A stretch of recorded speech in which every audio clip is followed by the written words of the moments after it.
మిగతా వాళ్ళు ఎవరు రియాక్ట్ అవ్వలేదు, కానీ కరాటే కళ్యాణ్ గారు ఒకటే రియాక్ట్ అయ్యారు, అది కూడా హేమ గారి ఇష్యూలో. ఎందుకు? నేను అన్నిట్లో ఫైట్ చేస్తా, అమ్మాయిలకు సపోర్ట్ చేస్తా, వాటి కోసం వీటి కోసం ఆవిడే చెప్తారు. మరి ఇప్పుడు ఈవిడ చేసింది ఏంటి?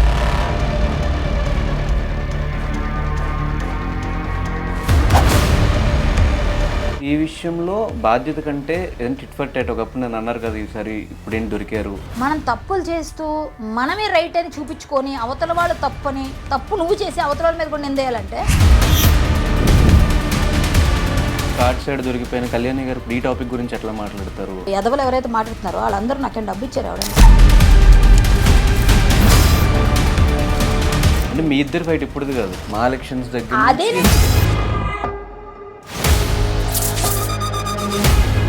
మీ ఇద్దరికి పర్సనల్గా డ్రెస్సుల దగ్గర నుంచి ఏదైనా సరే ఒకటి చేస్తున్నప్పుడు మనం సవ్యంగా ఉండి చెప్పాలి.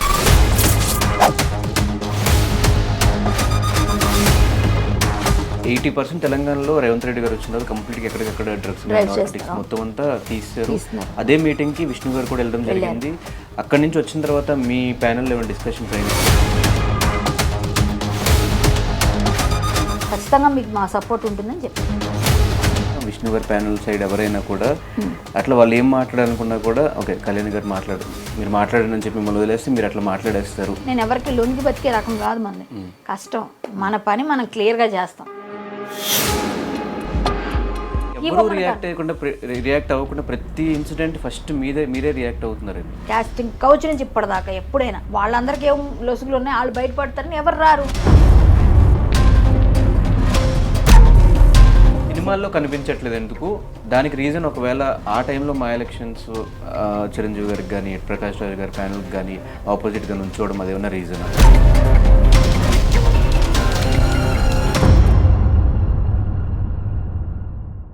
హాయ్ హలో నమస్తే, నేను మీ anchor Dhanush, welcome to iDream. ఈరోజు మనతో పాటు నా గెస్ట్ మా జాయింట్ సెక్రటరీ కరాటే కళ్యాణి గారు. ఆవిడతో మాట్లాడి ఈ మధ్యకాలంలో జరుగుతున్న ఈ రేవ్ పార్టీ ఇష్యూ గురించి అండ్ టాలీవుడ్లో చాలా మంది పేర్లు వినిపిస్తున్నాయి, వీటిలన్నిటి గురించి ఆమెతో మాట్లాడి తెలిసిన ప్రయత్నం అయితే చేద్దాం. హాయ్ కళ్యాణి గారు. హలో, ఎలా ఉన్నారు? సూపర్. ఫస్ట్ ఆఫ్ ఆల్ మీ దగ్గర రావడానికి మేజర్ రీజన్ ఏంటంటే మిగతా వాళ్ళు ఎవరు రియాక్ట్ అవ్వలేదు, కానీ కరాటే కళ్యాణ్ గారు ఒకటే రియాక్ట్ అయ్యారు, అది కూడా హేమ గారి ఇష్యూలో. ఎందుకు? నేను హేమ గారు ఉన్నారని రియాక్ట్ అవ్వలేదు. ఫస్ట్ యాక్చువల్గా నాకు పార్టీలన్నా ఇలాంటివి జనాల్ని చెడగొట్టి యువతను చెడగొట్టి ఇట్లాంటివి కొంచెం సోషల్ కాజెస్ కోసం ఫైట్ చేస్తుంటా కదా, నాకు కొంచెం సమాజం పైన కొంచెం ఎక్కువ ఏంటంటే బాధ్యత నాకు కూడా ఉంది అని ఫీల్ అవుతుంటాను కొన్నిట్లో. కాబట్టి ఎవరు అనకపోయినా ముందెళ్ళి మాట్లాడేసి తిట్టేవాడు తిడుతూనే ఉంటాడు. తిట్టినా వాడేవాడు నాకేం పెట్టడు, వాడేవాడు నన్ను చూడడు, వాడేవాడు నాకు చేయడు. నేను నా పని నేను సిన్సియర్గా చేస్తున్నాను అంతే, ఇది నా పని. ఎవరికైనా సరే నేనే ఫస్ట్ రియాక్ట్ అవుతుంది, మీరు చూడండి కావాలండి. ఈ ఒక్క ఇష్యూ కాదు కదా. కానీ యాక్చువల్లీ ఈ విషయంలో బాధ్యత కంటే ఏదైనా టిట్ ఫర్ టాట్ ఒకప్పుడు నన్ను అన్నారు కదా, ఈసారి ఇప్పుడు ఏం దొరికారు, అట్లా ఏమన్నా అనిపించింది? అలా కాదు, టిట్ ఫర్ టాట్ నన్ను ఒక్కళ్ళే అంటే అనుకోవచ్చు, ప్రపంచాన్ని అందరినీ అంటుంది ఆవిడ. పోనీ ఎవరిని అనలేదో చెప్పండి. ఒక రాజేంద్ర ప్రసాద్ గారిని అడిగించలేదా, శివబాలాజీని కొరకలేదా, లేకపోతే నరేష్ గారి మీద నా మీద కేసు పెట్టారని హల్చల్ చేయలేదా, డ్రగ్స్ ఏదో ఇక్కడేదో పబ్లో ఏదో రైడ్ అయింది, ఇక్కడ రాడిసన్లు అంటే వెళ్ళి మీడియా మీద అందరి మీద అరవలేదా, పోలీసుల మీద నాకు అది చేశారు, ఎక్కడ ఆవిడ చేయలేదో చెప్పండి. అప్పుడు నేను ఒక్కదాన్ని అంటే అందరికీ ఉంది కదా ఆవిడ మీద. ఎప్పుడు మనము చేసే పనిలో చిత్తశుద్ధి పని చేస్తే దేవుడు కూడా సహకారం అందిస్తాడు. మనం తప్పులు చేస్తూ మనమే రైట్ అని చూపించుకొని అవతల వాళ్ళు తప్పని, తప్పు నువ్వు చేసి అవతల వాళ్ళ మీద కూడా నిందేయాలంటే ఇలాంటివి జరుగుతాయి. నేను ఆవిడ టిట్ ఫర్ టాట్ అని అన్ను, ఎందుకంటే ఒక ఆడపిల్ల బాగుండాలనే కోరుకున్నాను. కానీ ఆవిడకి ఈరోజు వచ్చిన రిజల్ట్ ఏంటంటే, నేను నిన్నటి వరకు ఆవిడ డ్రగ్స్ తీసుకుంది నేను నమ్మలే. బాగుండేదో తాగుతుందేమో లేక జస్ట్ అందరూ జనరల్గా ఇప్పుడు సోషల్గా డ్రింక్ చేస్తారు కదా, అట్లా ఏదైనా ఉండొచ్చు అనుకోండి. అంటే మీరు దేనికి రియాక్ట్ అయ్యి డ్రగ్స్ తీసుకున్నారేమో అనా, లేదంటే అసలు ఆ రేవ్ పార్టీకి వెళ్ళారని రియాక్ట్. నేను రేవ్ పార్టీ, నేను ఆవిడని కాదండి, నేను పార్టీలు పబ్బులు ఎప్పుడు పబ్బుల మీద ధ్వజెత్తుతాను చాలాసార్లు. మీరు అన్నీ అబ్జర్వ్ చేయండి. పార్టీలు ఇలాంటి సోషల్ గ్యాదరింగ్స్ అంటే చేయొచ్చు, ఎలా ఎంతవరకు పిల్లలు చెడిపోయే వరకు. మనల్ని చూసి ఎవరైనా సినిమా వాళ్ళు అనగానే ప్రభావం ఉంటుంది, వీళ్ళందరూ ఆ పార్టీ ఈ డ్రెస్ అట్లా మనం అన్నీ కూడా కొంచెం చూసుకోవాలి కదా. ఇది చేయకుండా ఇష్టం వచ్చినట్టుగా వీళ్ళు ఏదేదో పెట్టేస్తే ఆటోమేటిక్గా ప్రాబ్లమ్సే వస్తాయి కదా. ఆవిడకి అదే అయింది. ఇప్పుడు ఆవిడ, నేను చెప్తాను, నేను అన్నిట్లో ఫైట్ చేస్తా, అమ్మాయిలకు సపోర్ట్ చేస్తా, వాటి కోసం వీటి కోసం ఆవిడే చెప్తారు. మరి ఇప్పుడు ఈవిడ చేసింది ఏంటి అని నన్ను అడిగాను. నేను నువ్వు చేసింది ఏంటి, నా వెనకాల ఉన్న మచ్చ నేను చూసుకోను కదా మాట్లాడాలి, అది నువ్వు చేయలేదని ఒక వీడియో పెట్టాను. సింపుల్. నేను ఆవిడ టిట్ ఫర్ టాట్ ఎప్పుడు నన్ను అనడానికి ఒకటి చెప్తానండి, నేనేదో కార్డ్స్ ఆడాను చిన్నది, కార్డ్స్ అంటే 1 0లో ఉంటే 1 నెంబర్ వేసుకోండి పోనీ, అది కూడా తప్పే. ఇది 100లో ఉంది, డ్రగ్స్ అనేది. దీనికి దానికి ఎక్కడ పోలిక పెడతారు మీరు? నేను కార్డ్స్ మా ఇంట్లో అందరితో ఆడుకుంటాం.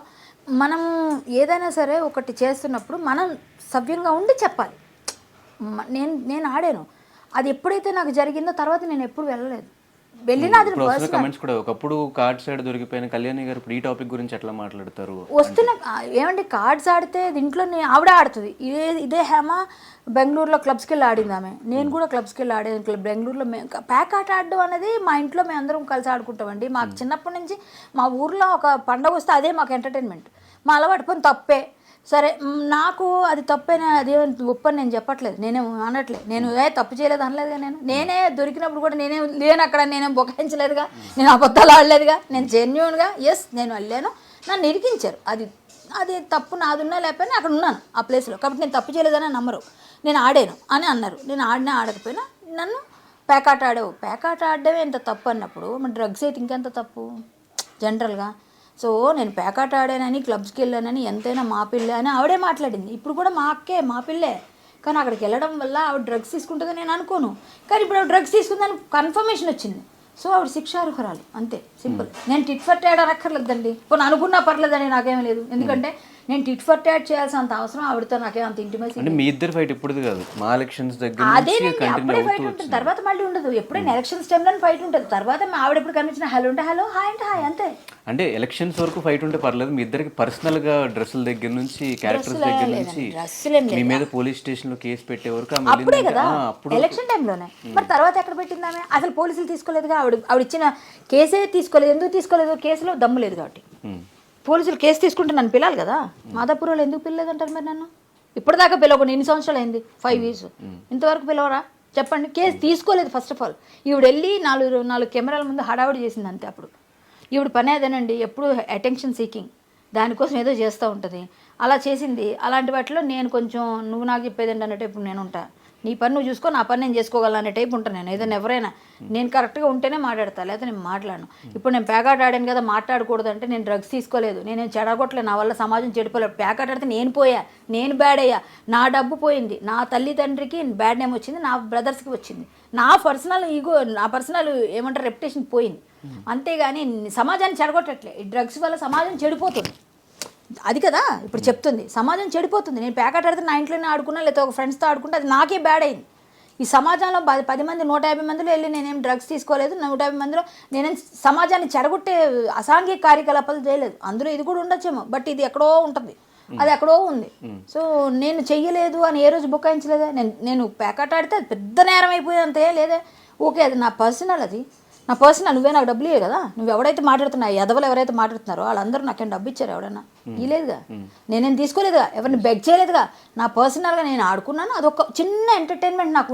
నాకు తాగడం అలవాట్లేదు, తిరగడం అలవాట్లేదు, సోషల్ గ్యాదరింగ్స్ లేవు. ఒకే ఒక్క అలవాటు ప్యాకాడేదాన్ని. అది కూడా మానుకున్నా. అది నాకు మంచి జరిగింది. నేను వెళ్ళి ఆ రోజు అలా అవ్వడం వల్ల ఈ రోజు దాకా నేను ఎక్కడైనా కనిపించాను, మీరు చూపించమనండి, నేను ఎక్కడ ఆడలేదు. నేను మట్టుకోలేదు, నాకు అవసరం లేదు. నేను ఒక్కసారి డిసైడ్ అయిపోయి చీచి అది ఉండడం అట్టే కదా అంటున్నారు, అదే లేకపోతే నన్ను ఎవరంటారు? మానేశాను. ఇప్పుడు ఆవిడ ప్యాకాట్ ఆడిన ఆవిడ చెప్పడు ప్యాకాట్కి డ్రగ్స్ ఒకటేనా అండి? పోనీ వాళ్ళనే అడగండి. నేను ఎప్పుడో ఆడుకున్నా, 2015లో అయిపోయింది అది. ఈ రోజు దాకా అంటున్నారన్నా నేను భరించుకోలేదు. సరే, దానివల్ల నా పర్సనల్ ఇష్యూ, అది నా వ్యక్తిగతం, అది పూర్తిగా. సమాజానికి ఏం నష్టమైంది దానివల్ల? సో ఒక మా అసోసియేషన్లో మీరు ఇప్పుడు జాయింట్ సెక్రటరీగా ఉన్నారు, విధుల్లో ఉన్నారు కాబట్టి అదే మా అసోసియేషన్ నుంచి హేమ గారు, అంటే బయట వాళ్ళు ఎవరు చేసిన అప్కమింగ్ ఆర్టిస్టులు చేసిన వాళ్ళు ఏదో యూత్గా ఎంటర్టైన్మెంట్గా చేశారు, వాళ్ళకి ఒకసారి చెప్తే అయిపోద్ది మా అనుకుంటారని చెప్పి ఆ పొజిషన్లో ఉండి, అండ్ ఆమె ఇన్స్టాగ్రామ్ చూస్తే వైస్ ప్రెసిడెంట్ అని చెప్పి పెట్టుకుని ఉన్నారు లేదు నాకు తెలీదు, పెట్టుకున్నారు. కాబట్టి ఆ పొజిషన్లో ఉన్న వ్యక్తి చేస్తే మా అసోసియేషన్ మీద ఉన్న నమ్మకం టాలీవుడ్లో పోతుంది కదా. అవును, దీనికి మీరు ఏం చెప్తారు? ఆవిడ బాధ్యత కలిగి ప్రవర్తించాలి. ఇప్పుడు ఆవిడ కంటెస్ట్ చేశారు, ఓన్లీ వైస్ ప్రెసిడెంట్గా ఓడిపోయారు. ఇప్పుడు లేరు. ఇప్పుడు ఆవిడ కాదు పృథ్వీ గారు ప్లస్ మాదాల రవి గారు వైస్ ప్రెసిడెంట్. మాకు ఆవిడ ఓడిపోయారు. ఆ ప్యానల్లో ఉన్నారు. ఏదైనా వాళ్ళు చాలా వరకు రిజైన్ చేశారు. కొంతమంది పోస్టులు వచ్చేసాయి. ఇలా అందరూ మరి నెక్స్ట్ ప్లేస్లో ఉన్న వాళ్ళకి ఇచ్చేశారు. సో అది కంటిన్యూ అవుతుంది ఒక ప్యానల్ మాది. అందులో ఈవిడ వైస్ ప్రెసిడెంట్గా చేసి ఓడిపోయిన ఆవిడ వైస్ ప్రెసిడెంట్ ఎలా పెట్టుకుంటారు? అది ఫేకే కదా, అది ఫాల్సే కదా. సో అది కూడా తప్పే, అది కూడా చేయకూడదు. ఇప్పుడు అది కూడా తప్పుడు ఇదనమాట. ఇన్స్టాగ్రామ్లో మా అసోసియేషన్ వైస్ ప్రెసిడెంట్ని ఎలా పెడతారు? అది తప్పు, ఆవిడ చేసిన పని చాలా ఫేక్ అది.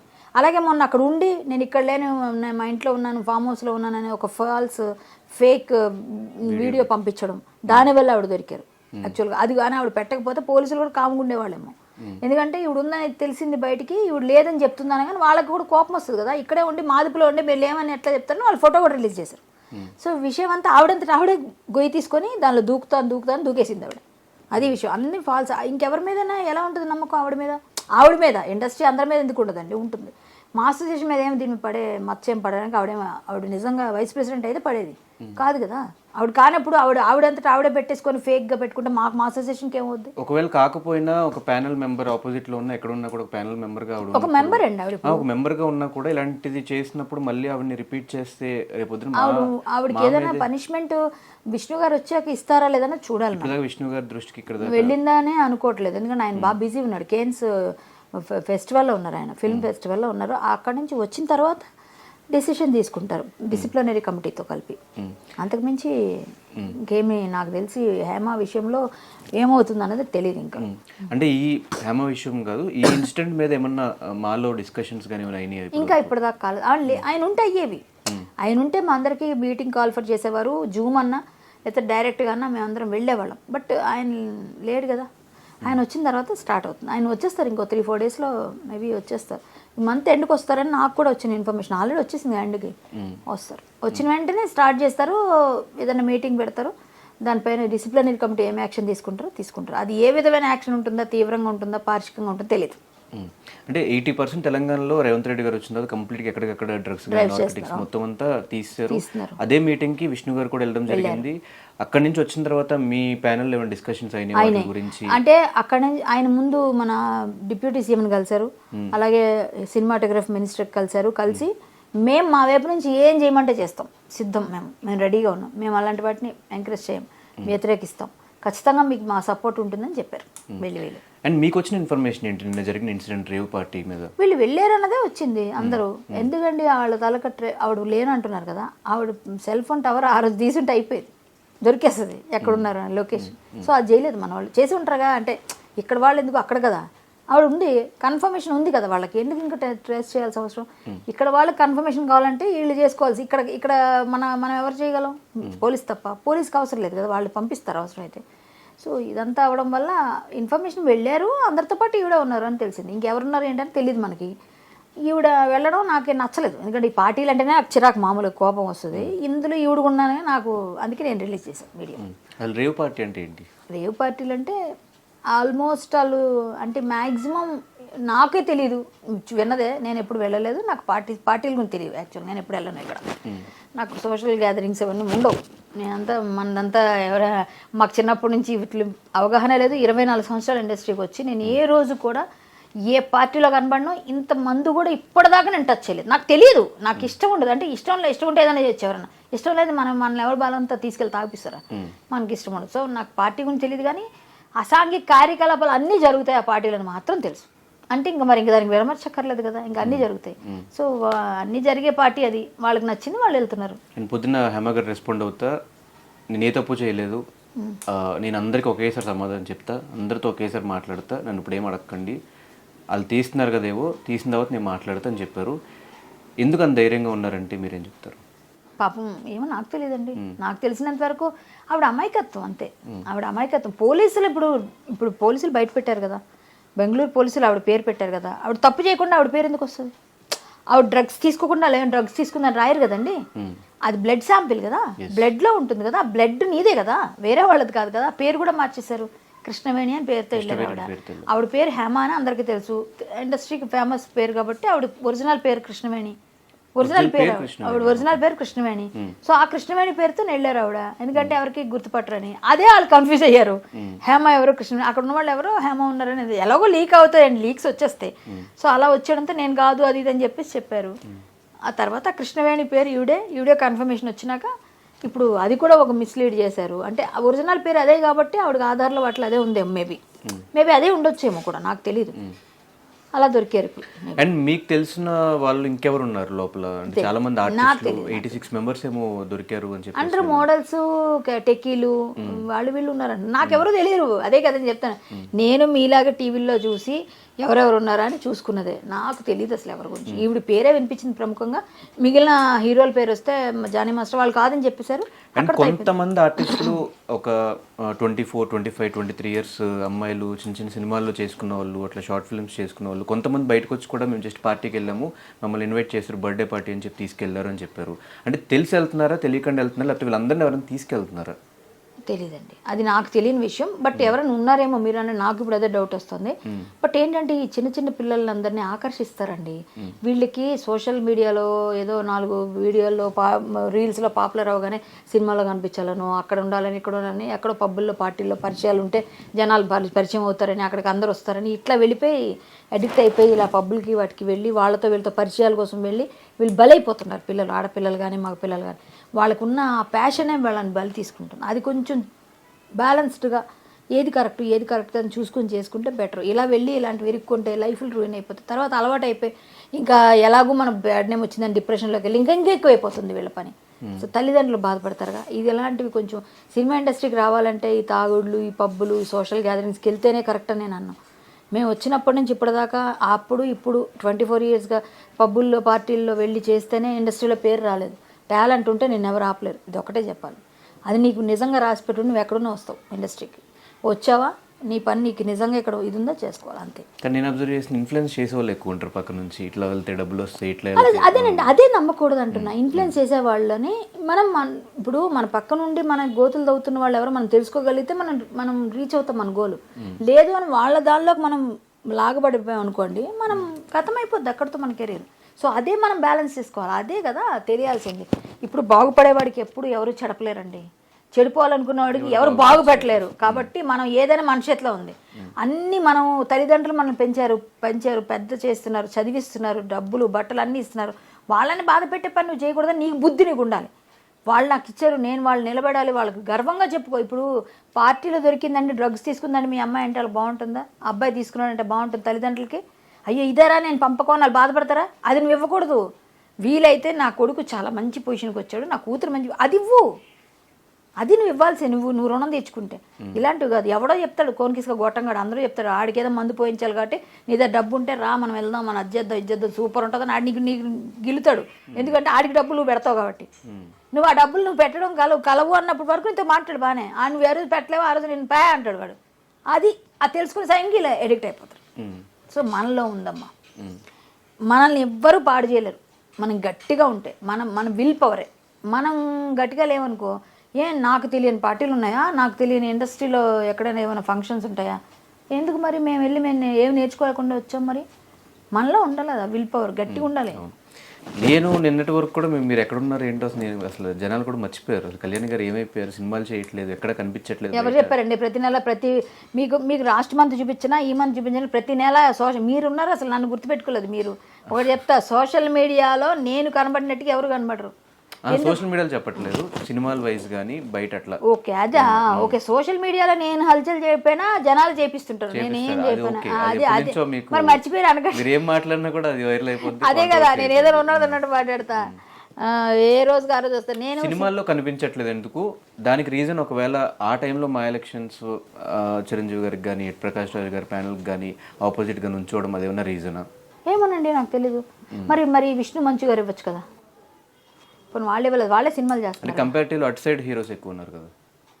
ఏమోనండి, అలా ఎవరైనా తొక్కేస్తారని నేను అనుకోను. ఇండస్ట్రీలో అంత చిరంజీవి గారు అంత అంటే ఆయన చేస్తారని ఆయన చెప్తే అటు ఆపోజిట్ గా వెళ్ళినప్పుడు కొంత నెగిటివిటీ మీ సైడ్ ఓకే అండి అనుకోనివ్వండి. ఇవ్వలేదు సినిమాలో, నేను సినిమా తీసుకుంటానండి. ఇవ్వద్దు నాకు, నేను సినిమా తీసుకుంటా. నా చేతనైంది, నా ఐఫోన్తో నేను సినిమా తీసుకుంటా. ఐఫోన్లో తీయొచ్చు కదా సినిమా, నిరూపించారు కదా. నా ఐఫోన్ ఉంది నా దగ్గర, హ్యాపీగా నేను సినిమా తీసుకుంటా. నా దగ్గర స్టోరీస్ ఉన్నాయి, నేను మంచి డైరెక్టరు, ఫ్యూచర్లో మీరు తెలుసుకుంటారు. సో నేనేమంటానంటే ఎవరు ఇచ్చినా ఇవ్వకపోయినా టాలెంట్ ఉంది కాబట్టి నేను మంచి క్యారెక్టర్స్ చేయాలనుకుంటున్నాను. నా క్యారెక్టర్స్ మంచివి రావట్లేదు కాబట్టి నేను చేయట్లేదు. జనాలు వాళ్ళు ఇవ్వలేదు, అది కూడా అయ్యిందేమో నాకు తెలియదు, మరి నా వెనక ఏమైనా జరిగిందేమో నాకు తెలియదు. నాకు సినిమాలు అడుగుతున్నా డబ్బులు కూడా నేను ఎక్కువ తీసుకుంటాను కాబట్టి ఇవ్వట్లేదేమో, నేనైతే డబ్బులే అనుకుంటాను. మరి మీరు అన్నట్టుగా ఎవరైనా దానికోసం దీనికోసం గ్రడ్జులు పెట్టుకున్నా అంత ఎవరు చేయరండి నా మీద, ఈ పిల్లప మంచిదే అని అనుకుంటారు. కానీ ఇంకా సీరియల్స్ అంటారా, డబ్బులు తక్కువ ఇస్తే నేను చేయనండి. నేను వర్క్ చేస్తాను, నాకు కావాల్సిన డబ్బు ఏనని అడుగుతా, నా పద్ధతి అంతే. ఆ డబ్బులు వాళ్ళు ఇవ్వట్లేదు కాబట్టి నేను అనుకున్నాను. కొన్ని అడుగుతూనే ఉన్నారు, ఇప్పటికి కూడా వస్తూనే ఉన్నాయి. మంచి డబ్బులు వస్తే నేను చేస్తాను. నేను సినిమాలు లేకపోయినా ఏం లేకపోయినా హరికథ చెప్పుకున్నాను, 1-2 కథలు చెప్తాను, నాకు హ్యాపీగా నా మెయింటెనెన్స్కి వెళ్ళిపోతుంది. అయ్యో నేను చెప్తాను అంటే మూవీ ఆర్టిస్ట్ కదండి నేను. సో బయటకు వచ్చి బయట వాళ్ళు కథ చెప్తే ఒక 10,000-15,000 ఇస్తే నేను 1,00,000 ఇస్తే కానీ చేయను. మరీ లోకల్గా అయితే 50,000-70,000 ఇస్తే తీసుకు. మొన్నే ఆల్వాళ్ళలో చెప్పా శ్రీరామనవమి దగ్గర, నేను చెప్తున్నాను, నేను కథలు చెప్పుకుంటున్నాను, నేను మాట్లాడుతున్నాను. నా ఫేస్బుక్ మీరు ఫాలో అండి, నా ప్రోగ్రామ్స్ కనిపిస్తుంటాయి మీకు, నేను చేస్తున్నాను ప్రోగ్రామ్. అలా నాకు చేసుకున్నా నాకు ఏదో వెళ్ళిపోతుంది. లేకపోయినా ఏదో చిన్న స్టూడియో ఉంది మా తమ్ముడిది నాది కలిపి, దాని మీద వచ్చే అదేమో ఇలా వెళ్తుంది నాకు. రికార్డింగ్, డబ్బింగ్, ఎడిటింగ్, చిన్న సినిమా ఒకటి తీశాడు మా తమ్ముడు. సో మా ఊళ్ళో వచ్చిన అద్దులు వెళ్ళిపోతుంది నాకు మెల్లగా, అంతకన్నా నాకేం నష్టం లేదు. అండ్ నేను బెగ్ చేయను ఎవరిని. ఓకే, నేను అబ్జర్వ్ చేసింది ఇటు సైడ్ ఎవరైనా కూడా మాట్లాడాలి అనుకుంటే వాళ్ళు డైరెక్ట్గా మాట్లాడితే ఏ మాట ఎటు వెళ్ళి ఏ కాంట్రవర్సీ అయిద్దో అని కొంచెం భయపడి కళ్యాణి గారికి అట్లా వదులుతారు. అవునా? కళ్యాణి గారు అట్లా ఎవరైనా మీ పైన ఉన్న వాళ్ళైనా విష్ణు గారి ప్యానల్ సైడ్ ఎవరైనా కూడా అట్లా వాళ్ళు ఏం మాట్లాడాలనుకున్నా కూడా ఓకే కళ్యాణి గారు మీరు మాట్లాడని చెప్పి మిమ్మల్ని వదిలేస్తే మీరు అట్లా మాట్లాడేస్తారు. అంటే వాళ్ళు ఎవరో నాకు గిల్లితే చెప్పడం నాకు జ్ఞానం లేదా, నాకు ఆలోచన లేదా. పోను ఓకే ఎప్పుడు చెప్తారు? మొన్న సెల్ఫీ రిలీజ్ చేయమని ఎవరు చెప్పారు? నాకెవరు చెప్పుకొని అనుకుందాం. నేనేమన్నాను, బెంగళూరు పోలీసులు ఏదో ఒకటి తేలుస్తారని నేను చెప్పాను. అప్పుడు నాకు ఎవరు చెప్పారు? పోనీ ఇవాళ రేపు నిన్న అంటే మేము మాట్లాడుకున్నా. ఇప్పుడు అంతకుముందు ఎవరు చెప్పారు? నాకు ఇంగిత జ్ఞానం ఉంది. నాకెవరో చెప్పేస్తే వీళ్ళు చెప్పినట్టు నేను వెళ్ళడానికి నేను కీ బొమ్మను గాను, నాకెవరు డబ్బులు ఇవ్వరు. నాకెవరైనా నేను ఎవరి దగ్గరైనా ఏదైనా ఎప్పుడు ఎవరిని సినిమా క్యారెక్టర్ బెగ్ చేయను, ఎవరిదైనా నేను రూపాయి తీసుకోవాలి ఏ రోజు కూడా. సో నేను ఏ విధంగా చేయాలి అలాగా వాళ్ళు చెప్తే? మా ప్యానల్లో మేము మాట్లాడుకున్న మాటలు మాకు ఉంటాయేమో కానీ బట్ వాళ్ళకి ఇచ్చేసి నన్ను వదిలేసి రియాక్ట్ అవ్వకుండా ప్రతి ఇన్సిడెంట్ ఫస్ట్ మీరే రియాక్ట్ అవుతున్నారని అంటే ధైర్యం లేదు అలా ఎవరికి. నాకు ధైర్యం ఉంది, ధైర్యం లేదు. ఏదైనా నిలబడతాను, కాన్సిక్వెన్సెస్ ఏమైనా ఫేస్ చేస్తాను. నేను చాలా విషయాల్లో నిలబడ్డాను. నేను అన్నది నిజాలు అయ్యాయి. మీరు ఎన్నో ఎగ్జాంపుల్ చెప్తా. నేను ఆ కృష్ణుడి విషయంలో నిలబడినప్పుడు మా అసోసియేషన్ నన్ను బయటికి తీసేసింది. నన్ను సస్పెండ్ చేశారు. నేను చేయలేదు తప్ప అక్కడ. బట్ ఒక పెద్ద నటుడిని నువ్వు అన్నావు అని చెప్పి నన్ను తీసేశారు. సరే నేను దాన్ని ఒబే చేశాను. ఎందుకంటే ఓకేలే వాళ్ళ ఉద్దేశం వాళ్ళ పర్సెప్షన్ అది, కానీ కోర్టు నాకు తీర్పిచ్చింది. సో అక్కడ నేను తప్పు చేయలేదంటే కోర్టు ఒప్పుకుందిగా. వీళ్ళందరూ అప్పుడు మళ్ళీ ఇప్పుడు నన్ను ఎందుకు తీసుకున్నారు లేకపోతే కదా. అలాగే ఇప్పుడు నేను ఏదైనా మాట్లాడేటప్పుడు అవతల వాళ్ళు మీరు ఇది ఎందుకు అనుకోవట్లేదు, ఈవిడ తప్పు చేస్తే ఈవిడ కూడా అందరిలాగా దాక్కునేది కదా, ఈవిడ ధైర్యంగా మాట్లాడుతుందంటే ఈవిడ దగ్గర లొసుగు లేదు, తప్పు లేదు, ఈవిడ నిజాయితీ ఉందని మీరు ఎందుకు అనుకోవట్లేదు? ఎవరో ఇంజెక్ట్ చేస్తే నేను వెళ్ళి మాట్లాడుతున్నాను అనుకుంటున్నారు. ఏ లేడీ కమెడియన్ కానీ ఏ లేడీ ఆర్టిస్ట్ కానీ ఎవ్వరు కానీ వాళ్ళకుండే ప్రాబ్లమ్స్ ఏమైనా బయటకు వస్తాయేమో. అంటే బేసిక్గా అది కూడా తప్పు కాదు. ఇప్పుడు పార్టీస్లో స్పోక్స్ పర్సన్స్ ఎలా ఉన్నారు, పార్టీ పెద్ద ఏం మాట్లాడుతున్నా కూడా కింద స్పోక్స్ పర్సన్స్ ఎక్కువ మాట్లాడుతారు. స్పోక్స్ పర్సన్ కాదు కదా మా అసోసియేషన్కి ఏమి అలా కూడా ఏమి ఇవ్వలేదు నాకు పోస్ట్. నేను joint secretary present as of now, నేను జాయింట్ సెక్రటరీ. నేను ఫ్యూచర్ నేను మళ్ళీ ఉంటానా లేదా మళ్ళీ కంటెస్ట్ చేస్తామా మళ్ళీ ఎలక్షన్ అవి తర్వాత విషయం. అది ఏది నేను ఏ పోస్ట్కి వెళ్తాను ఇక్కడ ఉంటాను తెలియదు. కానీ నాకేం స్పోక్స్ పర్సన్గా ఇవ్వలేదు, నేనేం తీసుకోలేదు. నేనేమంటానంటే మా అసోసియేషన్లో బైలాస్ ప్రకారంగా ఎవరు తప్పు చేసినా శిక్షిస్తారు కాబట్టి అదే మాట్లాడా. ప్లస్ వాళ్ళు వచ్చిన తర్వాత వాళ్ళు డెసిషన్ తీసుకుంటారు, అదే చెప్తున్నాను. నేను ఏ ఇష్యూ పైన ఎందుకు అంత నిక్కచ్చిగా నేను ఫస్ట్ నుంచి తీసుకోండి కాస్టింగ్ కౌచ్ నుంచి ఇప్పటిదాకా ఎప్పుడైనా నేను ఫస్ట్ ఎందుకు గళ చెప్తానంటే తప్పు చేయలే. ఎవడో ఏదో తప్పు చేస్తే కూడా నన్ను కొట్టిన విషయంలో కూడా నన్ను అందరూ నీకెందుకు నీకు మూసుకొని కూర్చోవచ్చు కదా అన్నారు. వాళ్ళందరికీ ఏం లొసుగులు ఉన్నాయి, వాళ్ళు బయటపడతారని ఎవరు రారు. నాకేం లేదు కానీ నేను ధైర్యంగా వస్తా, ధైర్యంగా మాట్లాడతా. నాకెందుకు భయం? నేను నా తిండి తింటున్నా, నా బట్ట నేను కడుతున్నా, నేనేమి ఎవరిని బెగ్ చేయలేదు. నా వరకు నేను చేసిన నిజాయితీ క్యారెక్టర్స్ చేశాను. సో నాకెందుకు భయం ఎందుకు ఉండాలి? ఎవరో మనల్ని కీ ఇస్తే నడిచి అసలు అలా అయితే హేమ గారు చెప్పు చేతుల్లో ఆవిడ కామ్గా అందరినీ దువ్వుతూ మాట్లాడుతున్నప్పుడు నువ్వు నాకు చెప్పేది ఏంటంటే ఆవిడతో ఎందుకు గొడవ వేసుకోవాలి అప్పట్లో మా అసోసియేషన్లో? సరే అక్క అని ఉంటే నన్నేమంటారుగా. నేను ఎవరికి లొంగి బతికే రకం కాదు మంది. కష్టం, మన పని మనం క్లియర్గా చేస్తాం. అండ్ మీ సైడ్ నుంచి మా ఎలక్షన్స్ టైంలో చెప్పిన మాట మా అసోసియేషన్ కొత్త బిల్డింగ్ ఉందండి. ఇప్పుడు కూడా అదే మీ అందరికీ అర్థం కావట్లేదు. మా అసోసియేషన్ బిల్డింగ్ విష్ణు గారు నార్సింగ్లో కొనేయడానికి రెడీ చేశారు. 1 year లోనే రెడీ చేశారండి. అప్పుడే చేశారు, అప్పుడే మీటింగ్ బెటర్ చేశారు. మీకు తెలియదు ఇంటర్నల్గా ఇంతకుముందు మీ మీడియాకు ఆహ్వానం ఉండేది, ఇప్పుడు లేదు కాబట్టి మీకు తెలియట్లేదు. సో అది ఆ బిల్డింగ్ అంతా రెడీ చేస్తారు. నార్సింగ్ వద్దు బాబు, పెద్దవాళ్ళం అంత దూరం ఎక్కడ వస్తాం, ఫిల్మ్ నగర్లో ఇది డిమాలిష్ చేస్తున్నారట ఇది ప్లేస్ని, ఇది మళ్ళీ ఫ్లోర్స్ కడతారు కదా, మీరు ఇక్కడ తీసుకుంటా అంటున్నారు. ఆయన కూడా ఇచ్చాడు 2 ఆప్షన్, ఇది తీసుకుంటే ఇక్కడ తీసుకుందాం అంటే ఇక్కడ చేయించండి అని చెప్పారు. అది ఇప్పుడు ఆగిపోయింది, చేయలేదు, డిమాలిష్ చేయలేదండి. దానికి మనం ఏం చేయగలం? వాళ్ళు డిమాలిష్ చేస్తే ఈయన కొన్నాను ఇప్పుడు కూడా డబ్బులు రెడీగానే ఇస్తానని అని చెప్పాడు ఆయన. డిమాలిష్ చేయలేదు, కట్టలేదు. సో ఇప్పుడు ఆయన ఎక్కడ కట్టేస్తాడు? ఇప్పుడు మళ్ళీ మన రేవంత్ రెడ్డి గారి ప్రభుత్వానికి అర్జీ పెడితే వాళ్ళు ఇచ్చారు, మీరు ల్యాండ్ సర్వే చేసి పంపించండి, మేము ఇచ్చేస్తాం, 1000 yards ఇవ్వండి, 19 monthsలో కట్టేస్తాను, 18 monthsలో అని చెప్పారు. మొన్న కూడా జరిగింది. సో ఆయన బిల్డింగ్ కట్టే వరకు ఆయన అధ్యక్షుడు, మొన్న అందరూ తీర్మానం కూడా చేశారు. సో అంతవరకు ఎలక్షన్స్ ఉండవని అన్నారు. బిల్డింగ్ మొన్న అయిపోయిందిగా, మొన్న అంతా తీర్మానం అయింది. ఒక 2 years వరకు బిల్డింగ్ అయిపోవచ్చు, అయితే అప్పుడే ఎలక్షన్స్. ఓకే. సో ఫైనల్గా పవిత్ర అండ్ చంద్రకాంత్ ఇష్యూ, ఆ లీక్ అయిన చాట్ కూడా మీది, లాస్ట్లో మీతోనే చాట్ చేశారు. అసలు ఏం జరిగింది, ఏం చాట్ చేద్దాం? చందు నాకు 9 years నుంచి తెలుసు, మేము కలిసి వర్క్ చేసాము. అబ్బాయి 39 చేసేటప్పుడు ఈవిడతో పరిచయం నాకు అప్పుడే, ఆవిడతోని. పవిత్ర గారికి అబ్బాయి కూడా అప్పుడు పరిచయం లేదు నేనున్నప్పుడు. నేను బిఫోర్ బిగ్ బాస్ నేను చెప్తుంది, బిగ్ బాస్కి వెళ్ళి వచ్చిన తర్వాత మానేశారు. అప్పుడు ఈ అబ్బాయి క్యారెక్టర్ని అటు మలిచారు, తనకి అసిస్టెంట్, ఒక బ్రదర్ లాగా. నాకు ఆమె నా ఇంటికి వచ్చేది అక్కలాగా అనమాట, నేను ఆమెకు అక్కలాగా క్యారెక్టర్స్ చేసాము అట్లా. అది బాగానే వెళ్ళింది ఆ టైంలో. తర్వాత అడిగారు, నేను కొంచెం అమౌంట్ సార్ అని వెళ్ళలేదు మళ్ళీ నేను 39కి. అప్పుడే వీళ్ళిద్దరికి పరిచయం అనుకుంటా. అంతకుముందు ఈ అబ్బాయి వేరే 2-3 సీరియల్స్ మాతో చేసినప్పుడు మంచి పిల్లోడు, బాగా తెలుసు మాకు, అంటే ఒకటే కమ్యూనిటీ అవ్వడం కూడా కొంచెం మా ఇద్దరికి క్లోజ్నెస్, అంటే మా అన్ని విషయాలు మాట్లాడుకునేవాళ్ళం, ఆ విషయాలు. సో అలా మేము మంచిగా మాట్లాడాం. లాస్ట్లో ఈ అమ్మాయి చనిపోయింది అన్నప్పుడు నేను నెంబర్ తీసుకుని మళ్ళీ మాట్లాడాను, అంతవరకు నేను మాట్లాడలేదు. పెళ్ళి అయిందన్న విషయం కూడా ఆవిడే ఒకప్పుడు చెప్పారు ఒక ప్లేస్లో, అవునా అనుకుని వదిలేసా. తర్వాత ఈ అమ్మాయి చనిపోయింది అనగా అయ్యో బాధపడతాడు కదా, పెళ్లి చేసేసుకున్నారు అన్నారు కదా, నేను ఫోన్ చేశాను. కానీ ఈ అమ్మాయికి డైవోర్స్ ఇవ్వలేదు, ఇంక ఇవన్నీ అయ్యాయి, ఇంకా గొడవల్లోనే ఉన్నారన్న విషయం కూడా తెలియదు. సో అలా అయ్యింది. చందుకి నేను అప్పుడు చాలా నచ్చజెప్పాము. మొన్న లాస్ట్ నేను బుధవారం వరకు మాట్లాడాను, లక్షవారం ఊరు వెళ్ళాను, ఆ రోజు మాట్లాడలేదు. ఫ్రైడే మాట్లాడదాం అనుకున్నప్పుడు అబ్బాయి డెడ్ బాడీగా మిగిలాడు. అది నాతో మాట్లాడినప్పుడు కూడా పిచ్చి పనులు చేయక చందు అని లాస్ట్ మెసేజ్ అదే ఉంది, మీరు చూడండి కావాలంటే. ధైర్యంగా ఉండాలి, యాదవ్ అంటే ధైర్యం అనే పెట్టాను నేను. అబ్బాయి మంచిగా మాట్లాడాడు, అక్క అక్క అనేవాళ్ళు, అయితే కళ్యాణి గారిని పిలిచాడు. మంచి పిల్లోడమ్మా, అబ్బాయి మాత్రం మంచి అబ్బాయి, మంచి వర్త్ ఉంది, బాగా డెడికేటెడ్గా పనిచేసేవాడు, డెడికేషన్ ఉంది వర్క్లో, అలాంటి పిల్లోడు. కానీ అన్నిటికన్నా నాకు ఏమో అది నాకు లేదు, అప్పుడేమన్నా నేను చూడలేదు. నాకు అబ్బాయితో అంత మరి ఇంటిమేసి లేదు, ఓన్లీ షూటింగ్లోనే. అలాంటప్పుడు మేము మాట్లాడుకునేది ఏదైనా ఉంటే అంతవరకే. మొన్న చనిపోయినాక 3 రోజులు ఎక్కువ మాట్లాడాను నేను, ఎందుకంటే అబ్బాయి మాట్లాడుతుంటే చచ్చిపోతా అంటున్నాడు, నిమిషం ఒకసారి 10 సార్లు అర్థమైంది ఈ అబ్బాయి డిప్రెషన్లో ఉన్నాడు. నాకు తెలుసు ఆ డిప్రెషన్ పరిస్థితి. మా నాన్నగారు చనిపోయినప్పుడు నేను అంతవరకు వెళ్ళాను.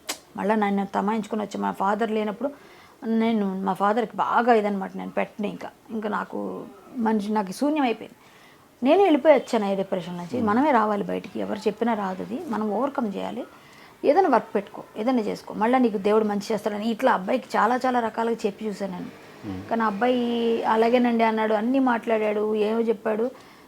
3 రోజులు మాట్లాడిన తర్వాత మరి సడన్గా అసలు అంత ఏదో బాధలో ఉన్నాడు కదా అనుకున్నాను, కానీ ఇంత డెసిషన్ తీసుకుంటాడు అనుకోలేదు నేను. అంటే ఒక సైడ్ మేము చూస్తున్నప్పుడు ఇటు సైడ్ వీళ్ళది ట్రూ లవ్ కాదు, ఇప్పుడు లవ్ అనకూడదు మనం, ఏదైనా ట్రూ లవ్ చేసుకున్నారు కాబట్టి ట్రూ లవ్ ఒకరి కోసం చనిపోయాడు అని చెప్పి ఇట్లా అనిపిస్తుంది. ఇంకో పక్కన ఆమె అన్యాయం అయిపోయింది అని అటు సైడ్ అనిపిస్తుంది. అన్యాయం అయిపోయింది కాబట్టి నేనైతే విధిలిఖితం అంటానండి. ఒకటి, ఈ పవిత్ర చావు ద్వారా ఈ అబ్బాయికి రాసిపెట్టింది మారకం, చావు. ఆమె చావు ద్వారా ఈ అబ్బాయికి రాసిపెట్టింది. సో అదే భగవంతుడు రాసిందని మీరు నేను ఆపలేమనడానికి ఇది ఒక నిదర్శనం. ఎవరైనా ఇప్పుడు నీకు ప్రాబ్లం ఉందని చెప్పగలుగుతారు, ఆ చెప్పినప్పుడు చాలామంది చెప్పుంటారు, ఎందుకంటే ఆవిడతో చాలామంది చెప్పారంట. నాకు మొన్న చెప్పిన సీరియల్ వాళ్ళనట్లు ఆవిడ వద్దండి, ఎందుకంటే ఆవిడతో నేను చెప్పాము, వినలేదు అన్నారు. ఏమైంది ఇప్పుడు? వెళ్ళొద్దు నిప్పు అంటే వెళ్ళాడు, అదేదో పోను అనుకోకుండా ఆవిడకి ఏదో బ్యాడ్ టైము, ఆవిడ చనిపోయినాక అక్కడ పిల్లలు పోను పెద్దోళ్ళు అయిపోయారు, ఇక్కడ పిల్లలు అన్యాయం అయిపోయారుగా. నీ పిల్లలు, నువ్వు చేసింది ఎంత బ్లండర్ మిస్టేక్, నువ్వు వెధవ పని చేసావు మామూలుగా అయితే.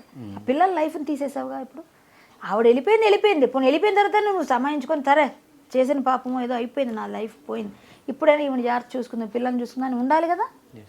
ఇది చేశాడు కాబట్టి అబ్బాయి చనిపోయినాక వాళ్ళ వైఫ్ వచ్చాక నాకు అనిపించింది. అంతవరకు 3 రోజులు మాట్లాడినప్పుడు ఇవన్నీ తెలుసుంటే చెడామడా తిట్టేదాన్ని నేను.